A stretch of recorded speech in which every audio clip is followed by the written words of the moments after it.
అందరం కూడా ఎట్లా ఉంటున్నామంటే కనీసం మన ధర్మ పరిజ్ఞానం లేకుండా బ్రతుకుతున్నాం. ఇటువంటి కార్యక్రమాల వల్ల ఏం జరుగుతుంది అంటే మనల్ని మనం రక్షించుకునేటటువంటి ఒక సంరక్షణ ఏర్పడుతుంది. కరోనా వచ్చి ఎన్ని సంవత్సరాలు?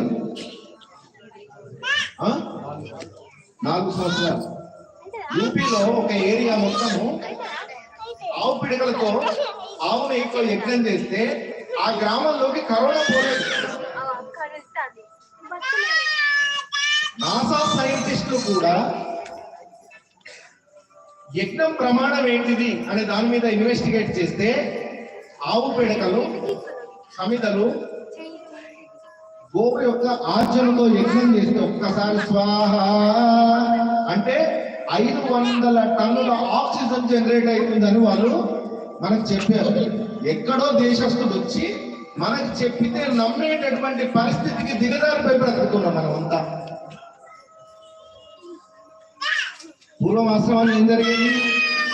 నిత్యం తపస్సు చేసుకునేవాడు. ధ్యానం చేస్తే ఏం జరుగుతుందంటే మానసిక పొల్యూషన్ వెళ్ళిపోతుంది. యజ్ఞం చేస్తే ఏం జరుగుతుంది? ప్రకృతి సంబంధమైన పొల్యూషన్ పోతుంది.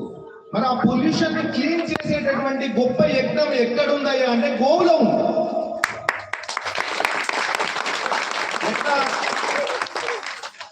ఒక గోవు చుట్టూ ఆరా మీన్స్ ఏంటిది?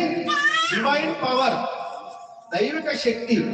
గట్టిగానే గుడ్డిగానే గోవులో 33 కోట్ల దేవతలు ఉన్నారు అనగానే వెళ్ళిపోతాం, దండం పెడతాం.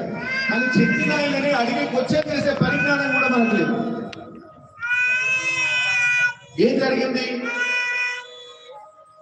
చెప్పేవాడు లేక చెడిపోతుంది నా ధర్మం. నా గోవు సంరక్షణ నేను చేసుకునే దుర్భర పరిస్థితి నా భారతదేశానికి దాపరించింది. అంటే కారణం ఏంటిదంటే గత కాలంలో మనం చేసుకున్నటువంటి అసమర్థ జీవన విధానం.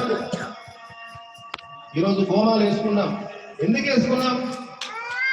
నన్ను నేను రక్షించుకోవడానికి గోవులు రక్షించుకోవాల్సినటువంటి పరిస్థితి. తల్లిపాలు లేవు, ఏం పాలు పెడతా? ఇప్పుడు అన్ని కూడా కెమికల్ వచ్చాయి. లాస్ట్ పూజలు కూడా కెమికల్ వాడాము. ప్లీజ్ నేను మాట్లాడితే యథార్థంగా మాట్లాడతా, మీరు తీసుకోండి. ఇప్పుడే దయచేసి దేవాలయాలలో గోవు పాలు తప్ప వేరే పాలు వాడకండి. తెస్తే అభిషేకానికి నిరాకరించండి. ఎందుకు అన్నమాట మీరు తేకండి చెప్పండి. కెమికల్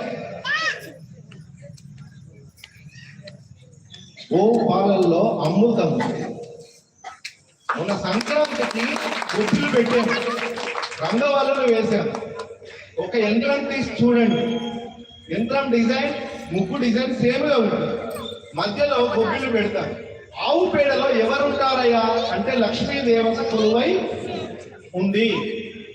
కాబట్టి నా ఇంట్లోకి లక్ష్మిని ఆవాహనం చేసుకునేటటువంటి క్రతువే రంగవల్లులు వేసి ఆ 3 రోజులు సంక్రాంతిని జరుపుకుంటాం. సంక్రమణము అంటే ఏంటిది? మన ఏరియాలో పీడ పండగ. ఎంత దరిద్రం అండి! సూర్యుడు దక్షిణాయనం నుంచి ఉత్తరాయణం వైపు దేవతా లోకాల వైపు ప్రయాణించేటటువంటి గొప్ప పండగని మన ప్రాంతంలో పీడ పండగ. చెప్పేవాళ్ళు లేడు, చెప్తే వినేవాడు అర్థం. గోవు ఆరాను అనలైజ్ చేసి ఒక మిషనరీ పెట్టి చెక్ చేస్తే గోవు కార్బన్ డైఆక్సైడ్ తీసుకుంటూ ఆక్సిజన్ జనరేట్ చేస్తుంది. మన కరోనాలో ఎంతమంది ఆక్సిజన్ లేకుండా చనిపోయినారు? మీ బాడీలో ఆక్సిజన్ జనరేట్ చేసే గొప్ప మిషన్ ఏంటిదంటే ఆవు నెయ్యి తింటే, ఆవు పాలు తాగితే నీకు శరీరంలో రెసిస్టెన్స్ పవర్ పెరుగుతుంది, రోగ నిరోధక శక్తి పెరుగుతుంది. అందుకే దేవాలయాలలో దయచేసి మా రిక్వెస్ట్ ఏంటంటే సెల్ ఫోన్స్ వాడద్దు, కండిషన్. రెండవది, ఆవు పాలతో అభిషేకం చేసి దానిలో తులసి వేసి తీర్థం పెట్టడం వల్ల నా పూర్వీకులు కళ్ళద్దాలు పెట్టుకోలే, ఫిరాల్సెస్ తో బాధపడలే, నా పూర్వీకులకు హార్ట్ అటాక్ రాలే, నా పూర్వీకులకు షుగర్ లేదు. ఈరోజు రోగాలన్నీ రావడానికి కారణం ఏంటంటే గోవును విస్మరించడం వల్ల వచ్చిన ఈ రోగాలన్నీ. ఎవరు దీనికి కారణం? మనమే కారణం.